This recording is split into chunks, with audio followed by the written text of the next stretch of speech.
নমস্কার, একগুচ্ছ রান্নার আরেকটি নতুন ব্লগে আপনাদের সকলকে স্বাগত জানাই। আশা করি সকলে ভালো আছেন। আজকে সোমবার, যাচ্ছি এখন অফিস। অনেক দিন আমার ওয়ার্ক ফ্রম হোম চলছিল, এই সপ্তাহটা পড়েছে ওয়ার্ক ফ্রম অফিস। তো এই যে আমার একজন কালিগ এসছে আমাকে নিতে, আসলে ও আমার ফ্ল্যাটের পাশেই থাকে। অনেকদিন পর অফিসে যাচ্ছি, আর ওর আর আমার শিফটিং টাইমও আজকে একই টাইমে পড়েছে 12টা থেকে, তাই জন্য দুজনের একসাথে যাওয়া। আসলে আজকে একটু কাজ আছে অফিসে, এদিকে আমার দেরিও হয়ে গেছে, তো সেই জন্য ভাবলাম ওকে ডেকেই নিই। ওকেও বললাম, দেখলাম ও রাজি হয়ে গেল। তো যেমন ভাবা তেমন কাজ, বেরিয়ে পড়লাম দুজন মিলে। কথা বলতে বলতে আপনাদের সাথে অনেকটা পৌঁছেও গেছি, প্রায় 215 বাস স্ট্যান্ডের কাছাকাছি। যারা কলকাতা বা কলকাতার আশেপাশে থাকেন জানেন এই 215 বাস স্ট্যান্ডটির কথা। এই জায়গাটিও আমার বলুন বা অনেকেরই এই জায়গাটি খুব পছন্দের। এই জায়গাটির নাম ঝিলপাড়। এইখানটায় সন্ধ্যের সময় এত সুন্দর লাইটিং, এত সুন্দর মনোরম দৃশ্য এবং এত সুন্দর হাওয়া দেয়, যেই কারণে অনেকেই অফিস শেষ করে এখানে একটু বসে আড্ডা মারেন বা সময় কাটানোর চেষ্টা করেন। এই যে এটা হচ্ছে 215 বাস স্ট্যান্ড, এটাকে আমরা এখন ক্রস করছি। এটা ক্রস করা মানেই আমাদের অফিস পাড়াতে ঢুকে যাওয়া। অনেকেই চিনবেন এই অফিস পাড়াটাই, কিন্তু এই অফিস পাড়াটা এখান থেকে বলা চলে না, এটা প্রায় একদম লাস্ট প্রান্তে। এখান থেকে সবাই এসে অফিস শেষ করে বাস ধরেন। তো সেই জন্য এই জায়গাটিকে স্ট্যান্ড নামেই পরিচিত, ঝিলপাড় নামেই পরিচিত। আর একটু সামনের দিকে গেলে পড়বে অফিস পাড়া।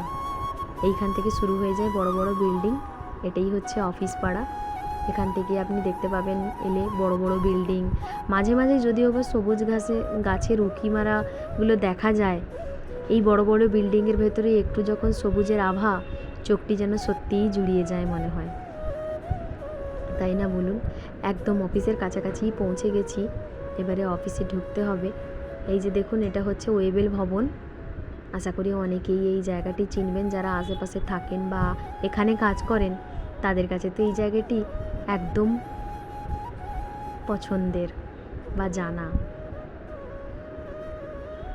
পাশেই হচ্ছে টিসিএস বিল্ডিং, তার উল্টো দিকের বিল্ডিংটাই হচ্ছে আমার অফিস। চলুন তবে অফিসের ভেতরে যাওয়া যাক। পৌঁছে গেছি, এটা আমার অফিসের ভেতরের সামনের ফ্রন্টটি। লিফটের জন্য অপেক্ষা করছি, ঢুকি তবে, দেখা হবে মাঝের ব্রেকে। এখন বাজে প্রায় বিকেল 4টে। সবাই মিলে একটু কাজ করতে করতে বেরিয়ে পড়েছি একটু হাঁটতে, সাথে একটু চা খেতে। এই রাস্তাটিতে যখন এসেছিলাম তখন ভিডিও করেছিলাম, আশা করি দেখে চিনতে পারছেন।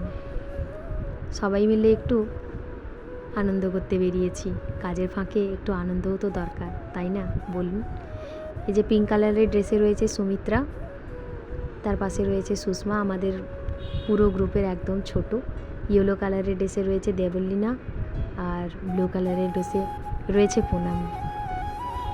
সেই কলকাতার মাটির ভাঁড়ের চা, সত্যি পুরনো দিনগুলো যেন ফিরে আসে মনে হয়, তাই না বলুন? মাটির ভাঁড়ে চা খাওয়ার মজাই আলাদা। এ হচ্ছে আমাদের একদম ছোট কলিগ আমার, একদম আমার পান্ডা। আমাদের সব থেকে টিমের ভেতরে এই হচ্ছে সব থেকে ছোট, সবার লাডলি। সব সময় আমাদের এন্টারটেনমেন্ট করতে থাকে। আমি এন্টারটেইন করি, বাহ, একদম ছোট বোনের মতো।